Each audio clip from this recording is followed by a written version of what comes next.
Iran যুক্তরাষ্ট্র সংকটের নতুন মোড়, যুদ্ধ বন্ধে দুপক্ষের মধ্যে সফল আলাপের কথা জানিয়েছেন খোদ মার্কিন প্রেসিডেন্ট ডোনাল্ড ট্রাম্প। আশা ব্যক্ত করেন ইরানের সাথে একটি সফল চুক্তিতে পৌঁছানোর, তবে হুমকি সুরেও বলেছেন চুক্তি না হলে আবার চালাবেন হামলা। ট্রুথ সোশ্যালে এক পোস্টে এসব তথ্য জানান ট্রাম্প।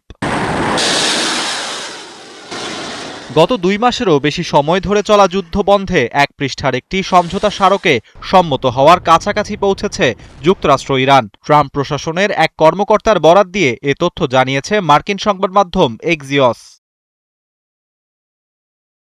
যুদ্ধ বন্ধের নতুন মার্কিন প্রস্তাব পর্যালোচনা করার কথা জানিয়েছে ইরান। ইরানের পররাষ্ট্র মন্ত্রণালয়ের মুখপাত্র ইসমাইল বাঘাই জানান, পাকিস্তানের মাধ্যমে দেয়া হবে যথাযথ জবাব। এদিকে হরমুজে নৌসহায়তা কার্যক্রম স্থগিতের সিদ্ধান্তকে কটাক্ষ করেছেন ইরানের পার্লামেন্ট স্পিকার মোহাম্মদ বাঘের গালিবাফ।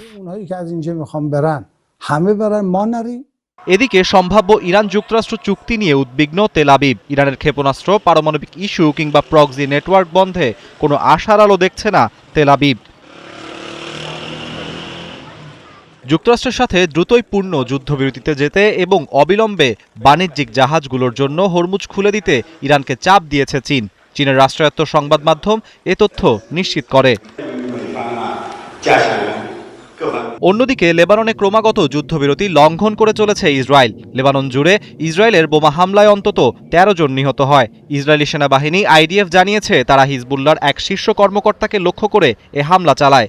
একই সাথে আইডিএফকে লক্ষ্য করে পাল্টা হামলা চালানোর কথা জানিয়েছে হিজবুল্লাহ। আরাফাত ইসলাম, ৭১।